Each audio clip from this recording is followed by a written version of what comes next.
Hey, it's that time of year again, a week before the Kentucky Derby. Taking a look ahead at what I think the contenders are, and I'm looking at the Briss past performances. These were put out on the Kentucky Derby site on the 24th, so these are 5 days old. They're not picking up the most recent workouts, but I'm going to outline a few things and get down to the horses that I'm considering to be bet right now. Obviously, this is before the draw, post position, all that good stuff. So we'll see how this plays out. Also, the final group of 20 is not set. A lot can happen between now and then to change who's even going to be in this race. So the first thing I always do when I look at these races, you always want to look at the pace, early, late pace, and the final speed figure par. So on Bristnut, this is on the summary sheet on the upper right-hand corner here. I've got it circled in red. The E1 4 furlong call, speed figure 95. The E2 at the 6 furlong mark is 105. Third fraction of the race, the late pace is 94. The final speed par 105. So right off the bat, we want to see, is there anybody in here who's run to par for this level? And looking at the average speeds in that, no one has. The only horse that has run to par in a grade 1 or grade 2 race in the last couple of races and at a distance of a mile and an eighth is Two Fills. This is a horse who I like quite a bit as a long shot. You can see the order that Briss has him based on average pace. Tapatrice verifying. Two Fills, Major Dude may not get in the race. Forte, Practical Move. Mandarin Hero probably won't get in. Angel of Empire. And those really are kind of the legitimate contenders are in that group. I'm going to run up to the top here. All right, there it is, the 95, 105, E1, E2, the 94 late, the 105 par. First horse, Forte, out of the two Florida races, the Fountain of Youth, the Florida Derby. He really had a rough trip in the Florida Derby. Had he had more of a cleaner run, he may have exceeded par for this race. It took everything he had to get past Mage and Cyclone Mischief with the trip that he had. I like the way Mage looked in that race, but that Mage doesn't have enough foundation, I don't think, to beat these guys. Even though we look at this group, they're kind of a little bit below average overall because no one's really touched up near these levels yet. Practical Move. The winners come from all your 100-point race winners, pretty much, since that started. So, those are always going to be the key contenders. Practical Move won the Santa Anita Derby. Last three. I don't consider this a par effort because it was at Los Al. Grade 2, mile and a 16th. 2-year-old race there. All this, he can obviously improve off of that. There's no doubt. Angel of Empire. Like this one a good bit because of the potential odds. I think this one's going to get slightly overlooked, so I'm leaning out of this upper group tier of grade 1 100-point race winners. I kind of looking at Angel of Empire there because of the value. Tapatrice, really nice horse, obviously. Really good finish there in the bluegrass. He was turning his head, and I didn't think he was going to be able to pull through and get past verifying. but he did, and he looked really green coming down the stretch in that race.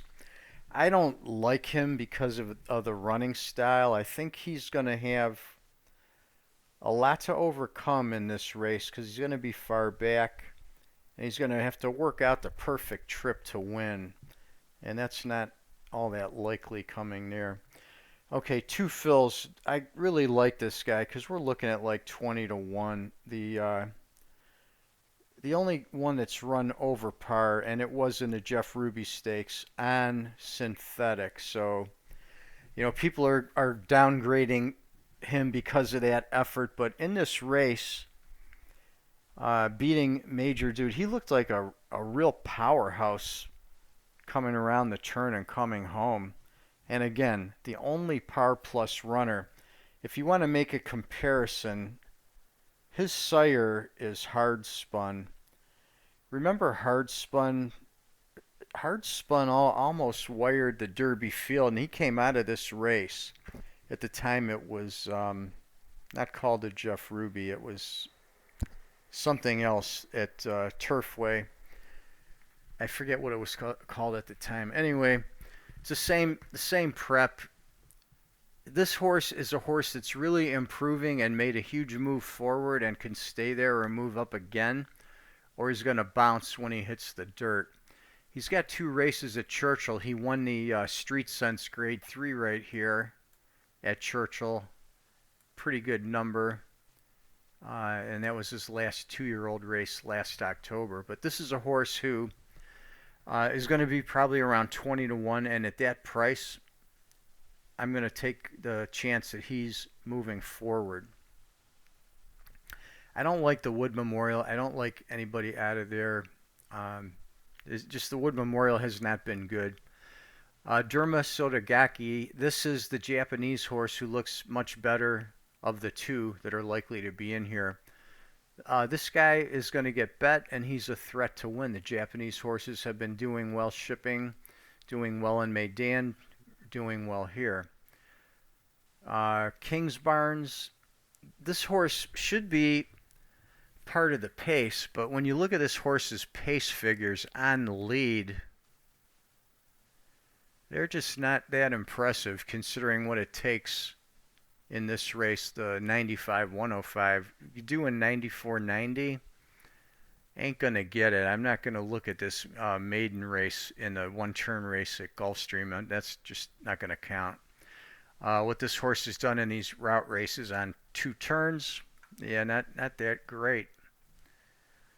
The other ones here, confidence game may be a factor on the pace. I kind of expect that this is going to be the guy that's going to go out and drag the other speed types with him. I like Verifying as a contender, just missing to tap a trace in the bluegrass. He's got more tactical speed. He can run up close. He can press and run. He's legitimate to me, though I prefer Two Phils and Angel of Empire over him. It kind of depends where the odds go on him. I would have to probably get at least 15 to 1 to consider this guy. Those are pretty much it for my win contenders. For the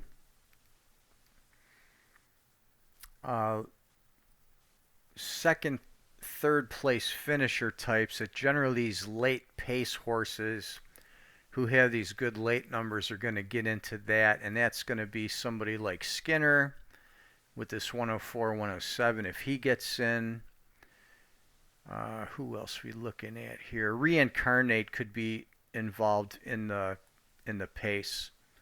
He's a little bit slower than a couple of the others, but he could get up there and start punching this around.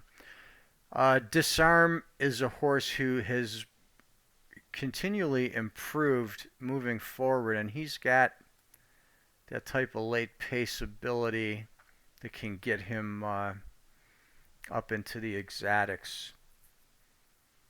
Blazing Sevens, I'd like to see him just a little bit more with a higher final fig than this. and really he needs a little. He needs to get a couple over 100 to really get me excited to get him into the exotics. I mean, over 100 on the late pace figure. So I'm just kind of talking this through as I'm going through it. Sun Thunder. Yeah, Sun Thunder is one of these guys. He could get in there and hit the super. He's kind of interesting there. I think that he'd have had a better finish in the bluegrass here last time out, but he had a little bit of trouble there at the beginning and got pushed back, and that might be why that late pace figure isn't as strong as it probably could have been. I think that's it for those late pace types. Let's see, was there somebody else? Those are the long shot late pace runners who can likely get into your possibly exacta, you're trying super. So those are the statistical trend type of horses that usually come in and get into those exotics.